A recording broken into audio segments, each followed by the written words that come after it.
Welcome to the Magento Pulse on Talk Commerce. I'm your host, Brent Peterson. In this special series of episodes, we bring you stories of the people from the Magento community, as well as the fantastic Magento events like Meet Magento New York, happening October 10th, 2024.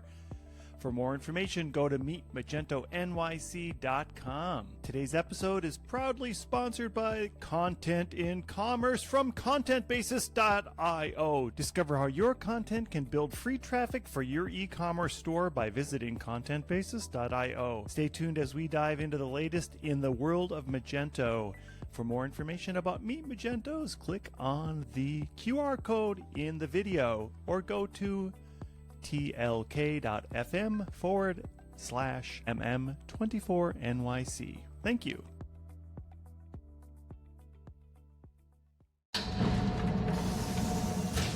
You're listening to Talk Commerce.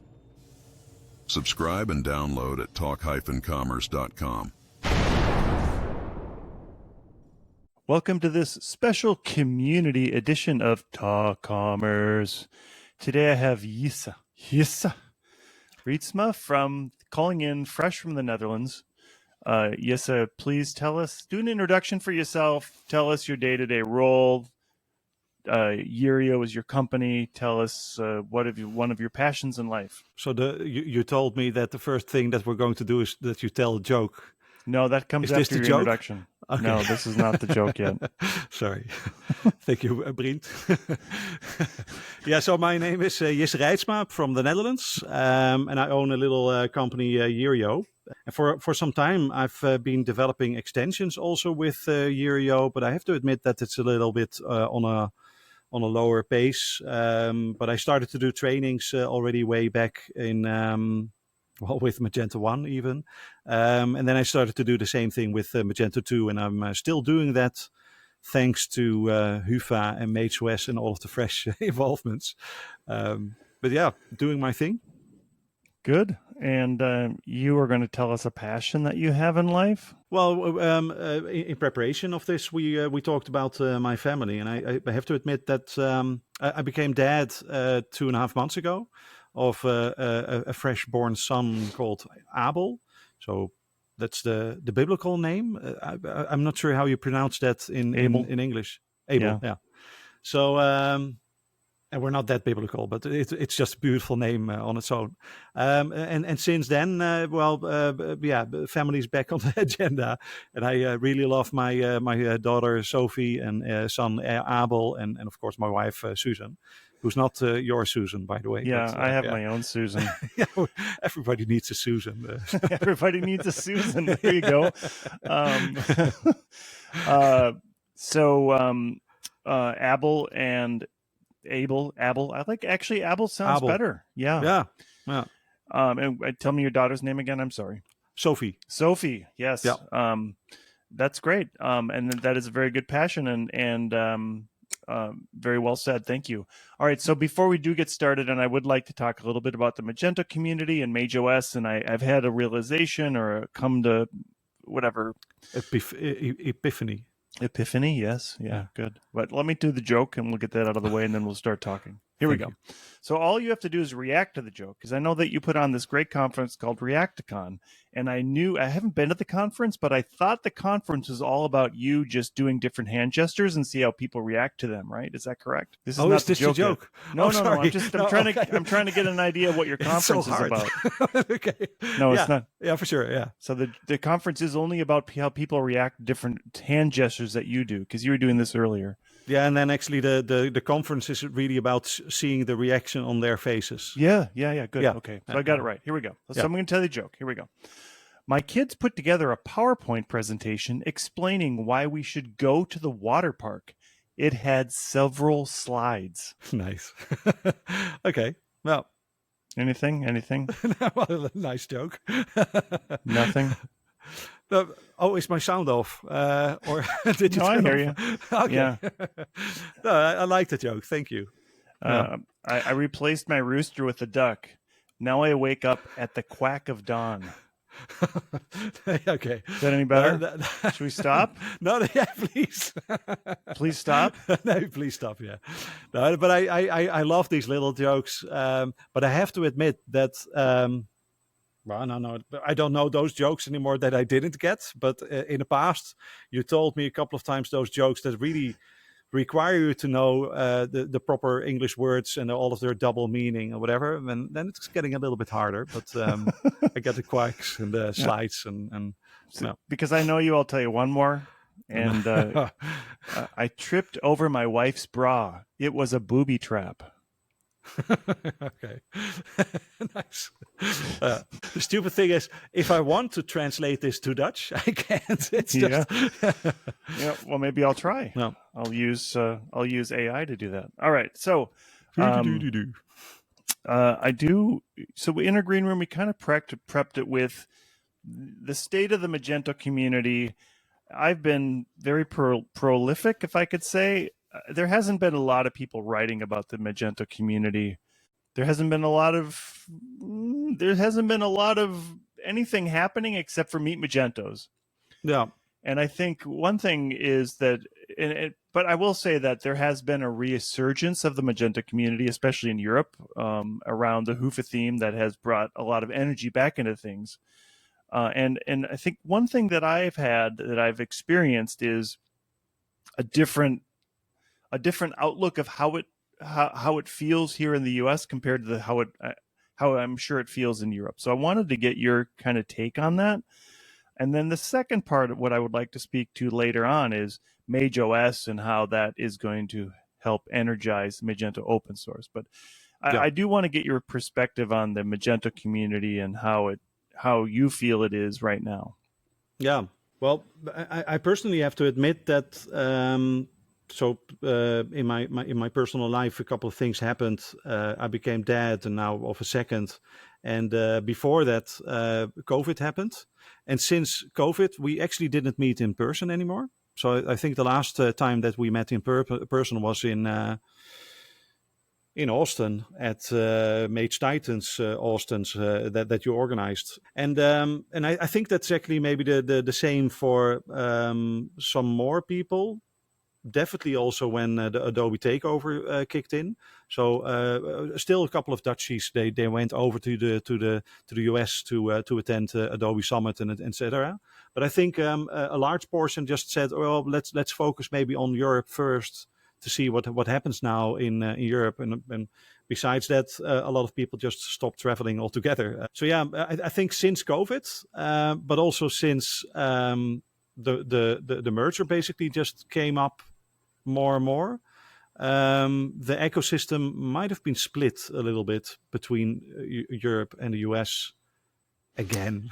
Yeah, again. I think, but that's kind of like normal. I think that we're not yet in a world where everything is just totally global, and traveling across the ocean is hard, and etc. So it's basically explaining why there could be differences. But I think you're more focused upon, of course, what those differences are exactly. Well, and I think one thing that is really, really different between Europe and the US is that whenever Adobe comes up with their own strategy and they say commerce is the best and etc., then in the US there's still a lot of potential, a lot of clients out there that are large enough to actually go along with that story as well. However, then if you compare things with, for instance, the Netherlands, then in the Netherlands there's just far too few web shops that are capable of paying the licenses of the Adobe Experience Cloud and therefore Adobe Commerce itself as well. And therefore, I think the percentage for some reason in the Netherlands, definitely for Magento open source is much larger than that percentage that Adobe Commerce takes in. And adding to that, the Adobe story also needs to try to travel across that ocean in the other way, just that the Dutchies went to Adobe Summit. The message of Adobe is not European, is not our message. So immediately we label that, well, that's the large company that is almost at the other point of the world, and should we believe that or not? Well, and I think actually progressively, when the merger happened and when the Magento open source roadmap stalled and other claims were made, let me just put this polite, that belief of separation just became larger. And well, at that moment, everyone needed to choose, are we going to go the Adobe way or are we going to go a different way? And I think we were also going to mention the word or the name Shopware, because that's also one thing that happened. A lot of Magento agencies in Europe also switched to Shopware as an alternative because they couldn't go along with the Adobe Commerce story, at least for their own clients. So I think that happened definitely also. That's maybe explaining also part of the difference between what is happening in the US and what happened in Europe. That with in the US, it's kind of like logical maybe to follow along with a huge brand name like Adobe, because it's also how the US becomes larger. Like the US is making everything a big iconic thing, and therefore to follow an icon like Adobe kind of like makes sense. And if you can't follow along, then you can always go to Shopify, which is Shopify also a US brand, by the way? I think it's so. Canadian. Oh yeah. But in Europe, we're more skeptical towards those US brands, saying like, oh, but this is the new way of doing it with it, and that skepticism also led, I think, actually to the current split in the ecosystem on itself. And I'm not saying that Europe is responsible for the whole split.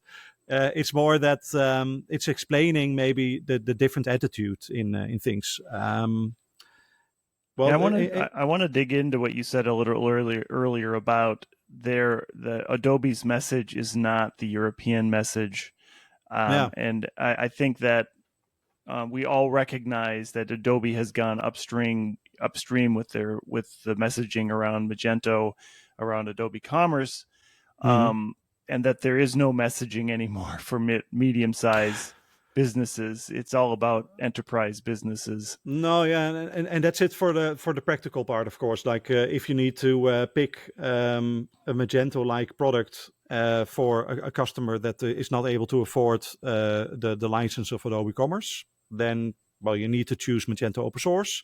And if there's no roadmap for Magento open source anymore, then what? No, but I think it's more also that what I was referring to is more that at Adobe Summit, a lot of the announcements for Adobe Commerce were made with a lot of cheering and a lot of applause, and always those applauses and those cheerings. It's more an American thing to actually cheer along with everything as well, while the Europeans are just sitting on their chair looking like, well, I don't trust this. And that difference in attitude is maybe also explaining why people in the Netherlands or people in Europe didn't want to just sit down and wait until Adobe came with something different, but they just said, well, if Adobe is not doing the thing that we want Adobe to do, then theoretically we need to do it ourselves. And that's, I think, how the MageOS movement was born in the first place. And we didn't really mention MageOS yet, but now we need to do that, I think. Yeah, no, I think that when that letter came out a couple of years ago, I was sort of opposed to it, and I thought that this was not a good thing for the community. No, but no. I will say now that I've taken 180 degree review on this, and I feel it's the only thing that we need now, especially what you said. We've heard Adobe say it over and over again that they're committed to Magento. However, we've also seen now that there's no more features ever going to be put into Magento. There's no version of Magento coming out. So Magento has turned into really just this plugin to Experience Manager.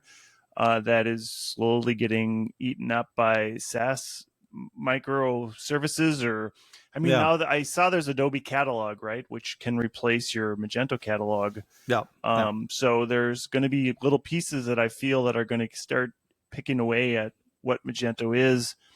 And of course, none of us know what the actual roadmap is that is the underpinning of whatever Adobe Commerce is. But I don't feel, I feel like Magento was a bridge to keep Adobe in the game. And it's going to keep them in the game until their new product comes out, which will be some kind of a SaaS product that replaces Magento. Yeah. Yeah, and the difficulty was at the moment when actually Adobe came out with that news, or Magento came out with that news that the two merged. There were always two reasons. One was Adobe simply needed to have a commerce product to add to their Experience Cloud. Well, that's still totally true as well. So that's where we see the roadmap evolving and all of the additional products being added and etc. But the second part was that they also chose Magento for its community. And that's still kind of like the tricky part, because if you buy a community, then first of all, a lot of people are opposed to that as well, because you can't buy a community. You can only buy the people that are actually buying licenses, but everyone who's contributing, or just the freeloaders that are just using everything for free, you can't just earn money from it. So there always has been an expectation, sooner or later we're going to see how Adobe is going to profit from that community somehow. And I always thought, okay, but that's going to be what is it called? The Adobe stock integration, so that people are just simply going into their Magento admin and buy all of the stock images there, and suddenly they're making huge money out of that. Well, I'm not saying that it's going to be huge, but at least some income. I'm not sure if that's paying off any revenue at this moment, but I don't think it's a large percentage. Or integrating Illustrator or Photoshop into the Magento admin panel, or weird stuff like that. But there has been little movement there.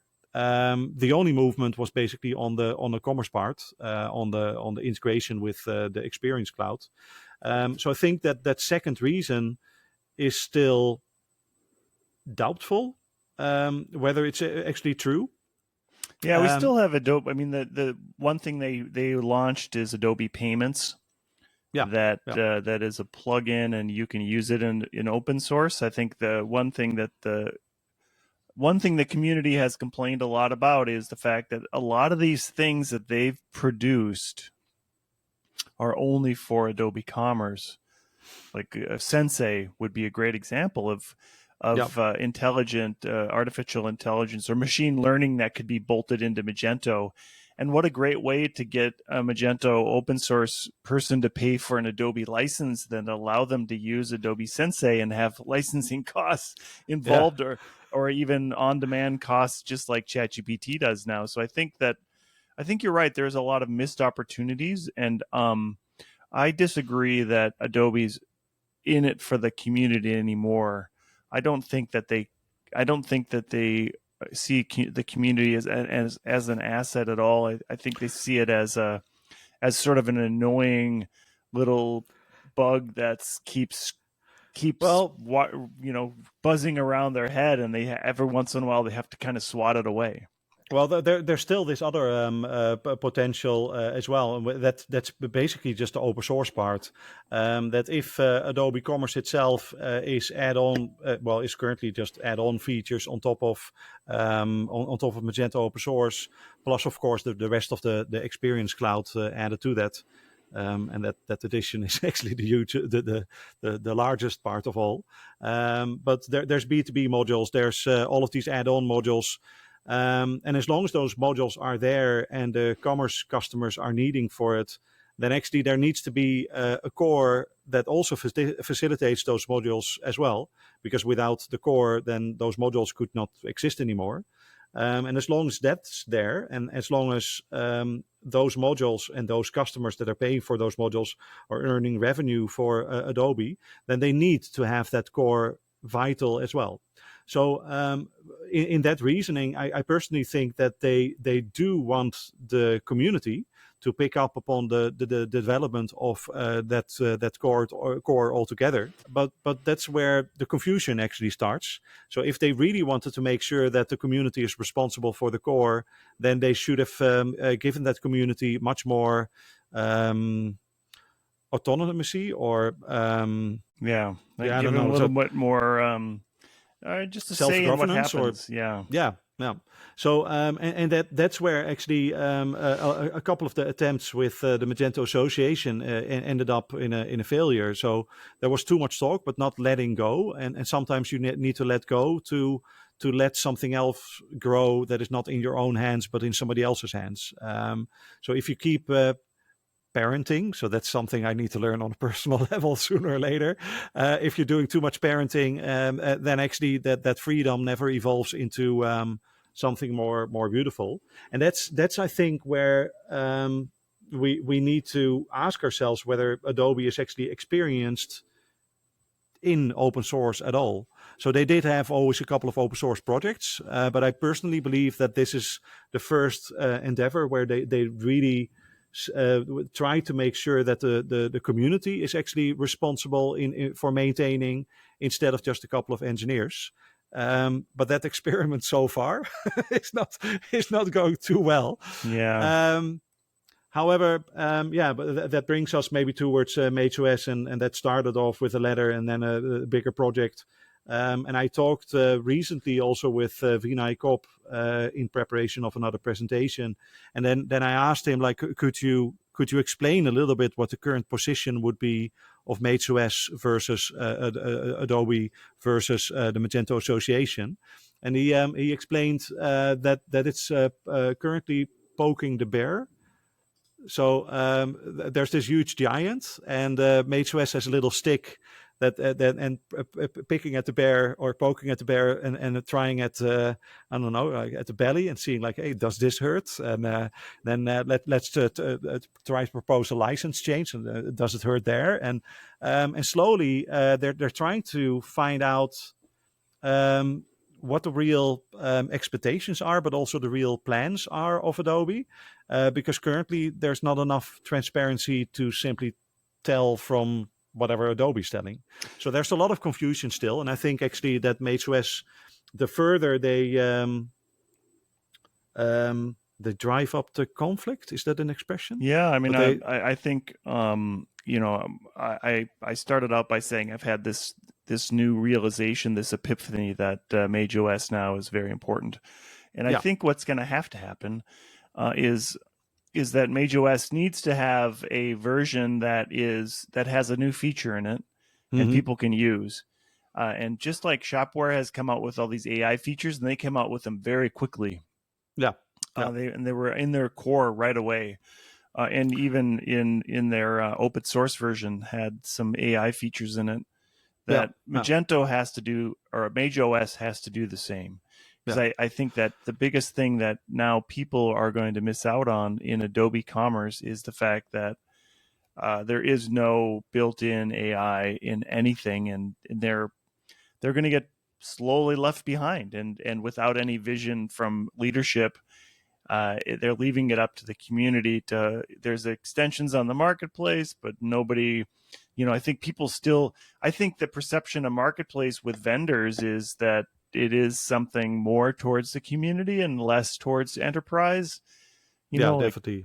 So, and maybe to bring back before we dive into maybe other specific things of MageOS and Hufa, of course, as well. We started talking about the difference between Europe and the US, and that's maybe also where that letter that was written by MageOS, or back then it was not called MageOS, but I don't know what this was called anymore, but it had a different name, Mosca or something, or I can't remember the name right now. But what struck me, and I found it cool at that moment as well, was that maybe 20 people signed that listing or that letter. And of those 20, I could count 4 of those people as my personal friends. and some other people that I closely work together with, and all of them were buddies. But that's already actually an issue on its own, that there's a group of people that is so tight that they can trust each other. But if you're looking at from a distance, then you can see all of those people work together. Even worse, I believe that in that listing of 20 people, there were only three of them outside of Europe. Yeah. I'm not sure if that's totally true, but I got that impression. And from that moment onwards, then you have that separation between Adobe, a huge giant in the US, and that sees a letter from a group of people that always wear T-shirts and etc. And are not founders of large enterprise companies, and they write a letter. Come on. And of course, therefore, the logical step was to actually bring it up to the moment that we are at this very moment, that MageOS is actually delivering something for real, because that's the only way to prove that actually whatever the people were threatening with, coming out with a distribution on its own, which is better than Magento open source. The only way to prove that to a huge giant like Adobe is actually to do it. Yeah. And of course, the pity would be that if currently the plug would be pulled because Adobe says, okay, you have your way, and here's the copyright of Magento, and take everything over. The pity would almost be that all of the effort in MageOS would be for nothing. But I think actually that's not true, because the effort is to create scripts to allow for the open source distribution of MageOS, the porting mechanism, different composer labels. A lot of that work could be thrown away if the conflict would be solved. But still, all of that work was basically putting together all of those people that were involved to practically work together towards something. And all of that effort would simply flow into, the thing that ideally would be called Magento open source. But yeah, so I think it's all for the good. It's only that we're still at a crossroads where we don't necessarily know, is this going to be a complete split, or is this going to be in the end working out in favor of all of the parties working together again. But yeah, I want to go back to that. I want to rewind to the part where we talked about the differences between the US and the enterprise culture in the US for Adobe Commerce and Magento in the past, and the way it is in Europe. I think one of the things that there has been an embracing of Magento is with the developer community in Europe, and it's much more robust compared to the US, where the interest was more in the agency space and thus the commercial space. Yeah. And my experience around organizing Magento events is that, especially in the United States, it's been difficult to get people to attend other than agencies who want to get an ROI out of the event. And I think that little bit is an underpinning of why the Magento community isn't as robust in the US and never has been compared to Europe. Yeah, but it's a difficult one. So the meaning of open source on itself is a cultural thing. So in the Netherlands, the meaning of open source is, hey, it's open source. So if you put something for free and you contribute to it, then somehow you get better of it. And because you get better of it, well, that's the Dutch commerce mentality. Then you should do it because it's a commercial good thing.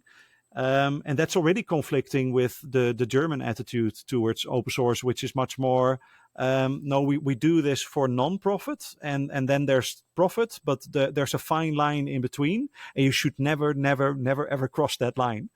Which is again different from the French attitude, which I don't know because I don't understand it. Yeah, but that's already within Europe. Yeah, they just let's have a glass of wine. Exactly. And we'll talk about it tonight. The meaning of open source is let's have a glass of wine. Yeah, and we'll talk about it later. And then tomorrow we'll talk about the meaning again, but let's make sure we prioritize our wine. Yeah, and I have to admit that per region in the world, per country, this is different, and that's for a lot of different reasons. So, for instance, in India, I personally see that open source has much more meaning, that it's for free, and therefore you can simply benefit from it. While in Europe, it's a lot about contributing back, because otherwise it doesn't work. And then in the US, it's something that you need to fund, because otherwise it's not working. And in the end, I think that's totally okay. But it's explaining why in Europe a letter was written. And it was not necessarily in Europe, but it's that the largest portion of all of those signees was actually based in Europe. And then on top of it, MageOS is currently a foundation that is based in Poland. So it's explaining why it's based there, because the advocating that open source should remain open source is much stronger in Europe somehow.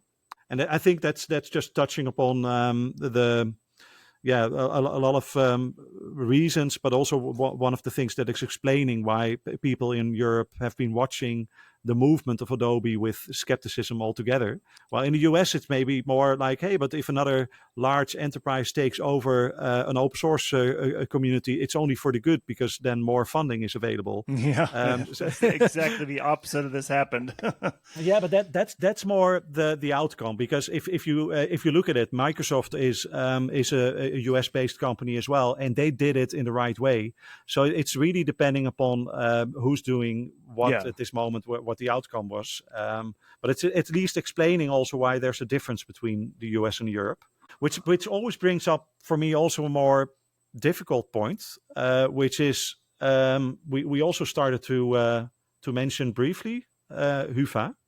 And as I personally see it, and I think you're on that same page as well, is that if you're talking about the current revival of Magento, then it's not related to Adobe Commerce that much, but much more on MageOS, but also Hufa, and theoretically a couple of other smaller involvements in there. Well, and already the fact that Hufa is written with a couple of dots on the A is confusing. Yeah. That's a harder part. It makes it a more European thing. And the fact then also that, is that true? All of the employees at Hufa currently are Europe-based as well. I think so. Yes, that's true. But yeah, so it makes it kind of like a European thing. And in the Netherlands, that's maybe nice to comment upon. I really get the feeling that almost all of the Dutch agencies that are doing Magento are currently shifting over towards Hufa. So it's that important already.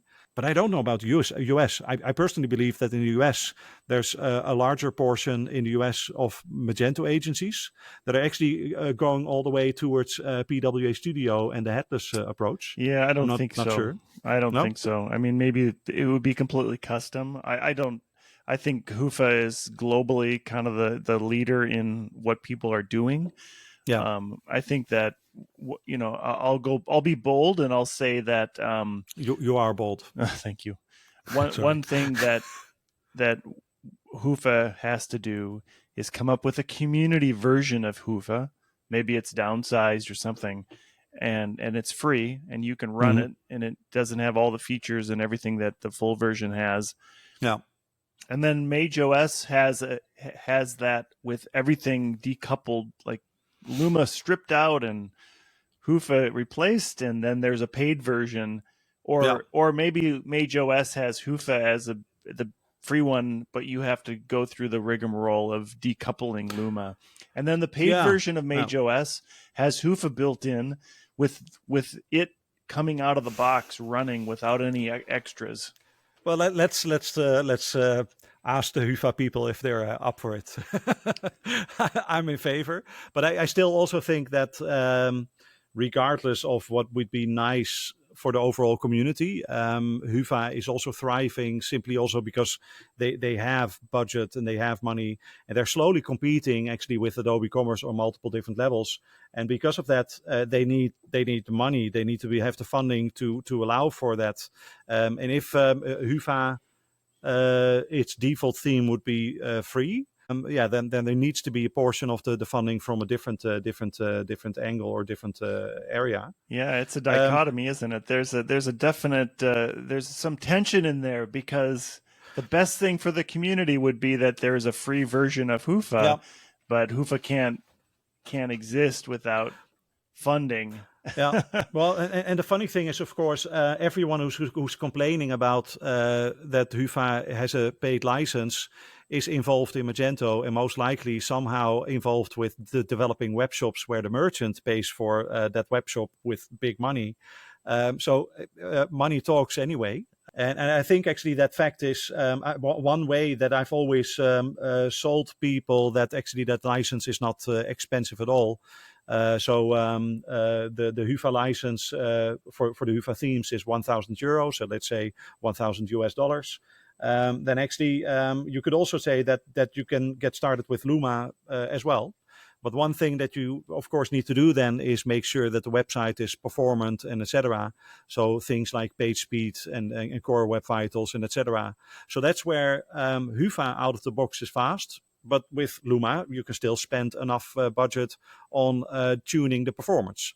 And that brings in all kinds of different techniques. Some of the techniques supported by Magento itself, some techniques through third-party vendors. But then in the end, I think actually the challenge here would be that tuning of Luma needs to be in a lower budget for less money than actually that $1,000 because otherwise you could just be better off with buying that license altogether. And at that moment, well, you can do the math, you can do the calculation, and then actually the Hufa license is cheaper actually than Luma. Yeah, I mean, if you think about it in terms of buying a car, it's like buying a 10-year-old car and trying to make it go and have all the features of a brand new car. Yeah. Like, let's just say you want to get a Tesla, or you want to go with a Hyundai i20, and you want to make both perform the same. Yeah, exactly. Yeah. You're going to have to spend a lot of money on the Hyundai to make it go as fast as a Tesla. Yeah, and the whole point is you can still make money with a web shop that is actually performing bad. That's true. But if you want to be in the top results, you need to invest from the beginning in the right technology. Well, and I think that's making up for the funding. But yeah, what I've always been triggered by is actually that Willem Wigman, a Dutch guy, a friend of mine, he came up with Hufa. But actually in a time when everyone was complaining about Luma being bad, but already in the bare bones technology of Luma, you can see that Luma as a theme extends upon the blank theme, and the blank theme actually extends upon the core, but nothing is preventing you from just letting go of Luma, letting go of blank, replacing therefore all of the JavaScript and CSS with something else. It's just that everyone was waiting for Adobe to do that. And that reminds me of a conversation that I had in 2008 or 9 with Joaf Katner, where he introduced me the XML layer of the XML layout layer of Magento, and he explained, well, we've now built this current front end on top of it, but what we envision is that people just come up with their own CSS, JavaScript, and HTML and build something out of it as they wish. Well, and then 25 years later? No, 15 years later. It's only that Hufa came up with that solution. So personally, I don't see Hufa as necessarily the only way forward. It's more that we need initiatives like Hufa and MageOS to prove that open source is not borrowing the source code of Adobe or Magento and just putting it to use and then complaining if it's not good enough. No, the real power of open source is that you just can take it, strip it, whatever you want, and then build something better on top of it. And that specific thing doesn't really require Hufa to come up with a new license. It's basically somebody else who's saying, well, Tailwind CSS and Alpine JavaScript, I don't like them. I'm going to choose something else, Bootstrap 2 or so. And then on top of that, I'm going to build my own custom theme that is even faster. Yeah. So it's more that realization is important. I want to ask a technical question. What would prevent the Hufa team from creating a version of MageOS that is branched and that is everything is stripped away, all like you were just saying. The everything is blank is gone, Luma's gone, Hoof is the default, and for 2,000 euros you could buy this version and have that fork for you as the vendor. So out of the box, you're getting everything you need with some extra without all that garbage that came from the original version. What's stopping them from doing something like that? Time. Because I think actually on a practical level, what MageOS is now currently doing is they're looking at the source code of Magento as it's currently being maintained on GitHub. They reverse engineer how actually from that source code all of the packages come to being. And while actually producing then the packages as a mirror of Magento, so that's the direct copy of things. They also are translating everything into MageOS packages. And at that very moment, it's about stripping out pointless things that nobody needs. But that's just a few things because they don't want to be too opinionated to say, okay, we're going to remove, all of the GraphQL packages because we disagree with GraphQL. So they keep still a lot of things in there. But they are also adding already a couple of things on top of it. And that's making up for the logo that you have in the MageOS admin panel. So there's a fresh theme. That's making up for the ChatGPT integration that is already there or coming up. That's making up for the MageOS, the asynchronous handlers additions on top of the message queue. So it's already in there. It's just that the portion of new stuff that is added on top of it is not yet that much known. And it feels kind of like still experimental, like, hey, can we add a couple of packages on top of it and prove that MageOS has an added value? Right. If this is done a couple of times, then let's say MageOS is currently at version 1.0.1, if I'm still correct. Then if MageOS 1.4 comes out or so, then at that moment it could be a strategical decision to say, okay, let's drop Luma and blank, and let's drop a lot of other things if you don't want it. And from that moment onward, it becomes more interesting, to see how that could be driven into a new direction. Yeah, I think still the stupid thing is Hufa is a paid license. Luma is still the default theme. And we don't have a lot of other choices except for going headless. So even though there's already a lot of choices, it's still not the perfect amount of choices yet. But yeah, I personally see that as work in progress. Yeah, I think the Breeze theme is the other one that's out there that has a little bit of popularity. Yeah, for sure. And it's but it's partially based upon the same stack as Luma. So Knockout Require is still in there, but they've just made sure that the, let's say, the flaws why Luma is slow, they've tried to optimize those flaws in a lot of different ways. But I think also just under the paid license of Breeze. I'm not sure about their pricing and their licensing model, but it's again yet another example where it's at least the monolith of Magento being extended with a theme, which is not Luma to the very least. So that's a good thing. And it's also not headless, which is just something that people have nightmares of. I think I think that the Breeze one has an open source version. Oh, they do. Cool. Yeah, I believe so. I'm not 100%. All right, I want to wrap up our talk today and talk a little bit about Shopware. You mentioned it earlier. I want to talk about the possibility of what would it look like to combine the two communities, Shopware and Magento, and what would be the problem if we did that? Yeah. Well, I think in Europe, definitely Magento and Shopware are both pretty big. And if you look at it in Germany, where Shopware is actually based, then you can see that for some time Magento has been on the decline and Shopware on the rise. So there you can see a lot of developers and a lot of agencies that are actually doing both. And theoretically, if you say, well, the community is made up out of people and those people are doing both, then the community can do both as well. I think actually that's something that was done in Poland under the label Meet Commerce, and then there was another Meet Commerce in Spain and another one in Mexico. No, Mm, no. not sure. Anyway, so Meet Commerce was a more general name instead of just saying Meet Magento. But what I personally see is still that developers are either really good at Magento or really good at Shopware, or sometimes a little bit of both.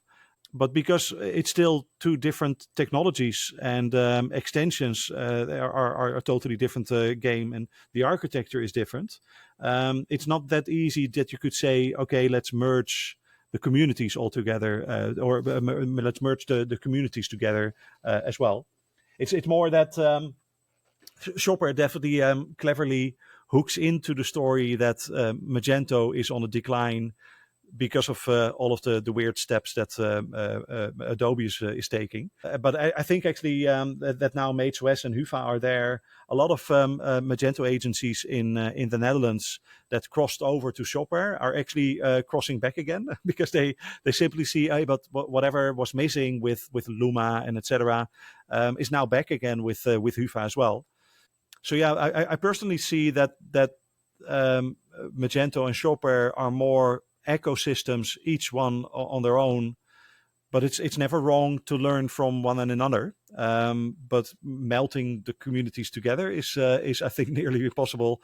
But I would also say that it's not really needed because well, at least the Magento community is again a little bit on the rise. Yeah, I think maybe I'm thinking more for the US that there would be some benefit in terms of some synergy in trying to bring everybody together. But I think Mark Schust said it best that the Magento community in the US is the same 100 people over and over again. And the only time you see all 100, and you wouldn't even see that many, would be at a Meet Magento New York or Meet Magento Florida, where you just see the same people.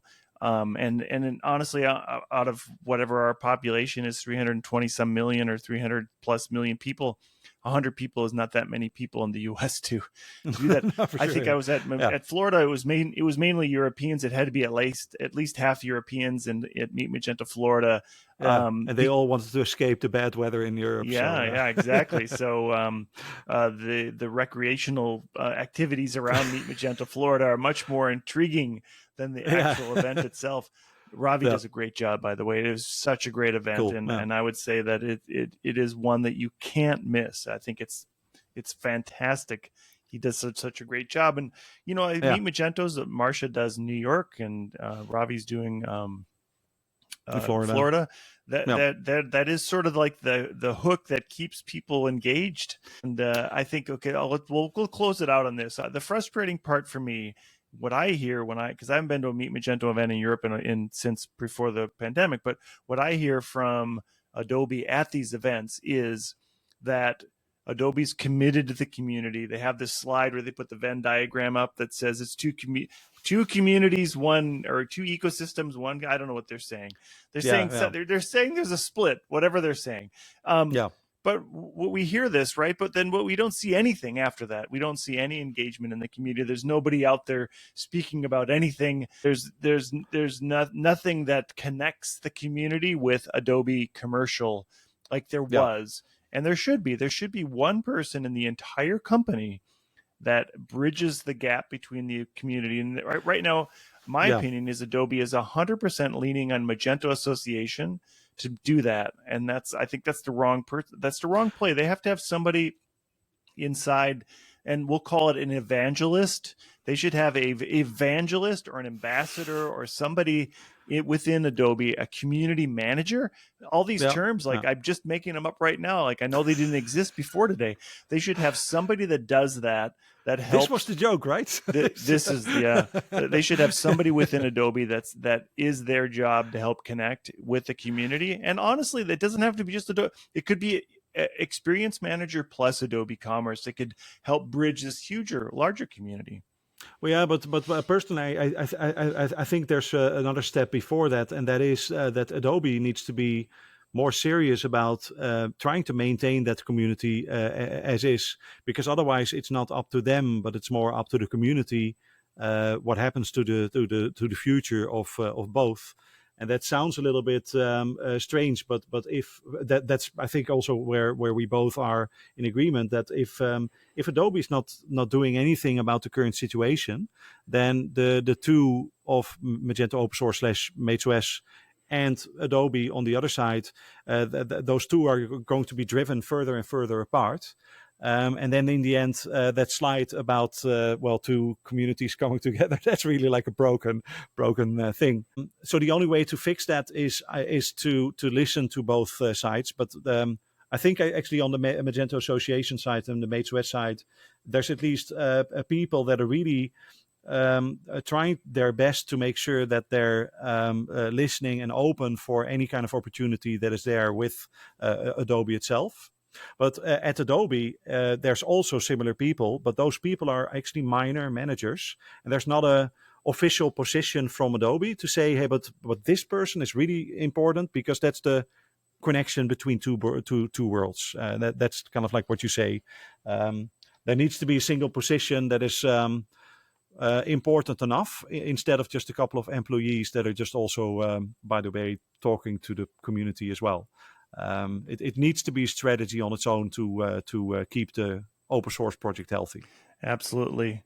Jisse, as I close out, I give everybody a chance to do a shameless plug about anything they want. This means you can plug your business or your kids' school or your favorite McDonald's in the Netherlands. What would you like to plug today? Well, first of all, I think my plug was always almost at the beginning, where I just mentioned I was doing training and I have on-demand videos. So if people don't like Mark Schust, they can watch my videos instead. But the shameless plug is actually this one. I need to rise a little bit, and I don't know if it's in reverse or, but it's. Not Rage Against the Machine, but Mage Against the Regime. That's good. And it's falling nicely, Mage Against the Regime. It's nicely falling together with whatever we talked about, that I personally feel that MageOS is actually the little Mage Against the Regime, that we're trying to change the big giant of Adobe one way or another. And actually what I'm aiming for is to do a couple of videos that are going to be published on YouTube to promote the new brand of Maged Against the Regime. And I love this idea. And by the way, I just love your creativity and how you come up with all these fantastic little tidbits. Stupid little things.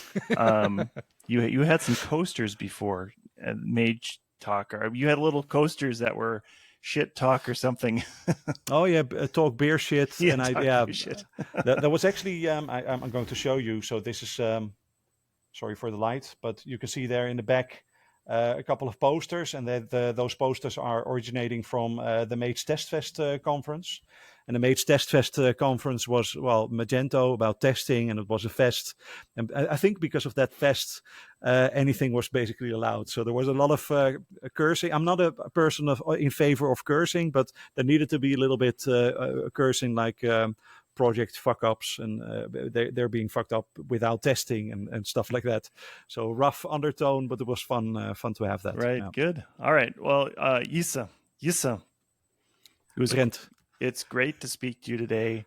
For sure. Thank you. I think that it would be interesting to do like a little panel with somebody from the Magento community here, maybe, and somebody in Europe and somebody in India even, to kind of get those perspectives, and maybe we have some pre-done questions, and I don't know. Let's think about that. You and I can be and maybe even better to also really talk about how to move forward, like what kind of expectations people have in each region about what would be the best thing for Magento in the upcoming future. Yeah, absolutely.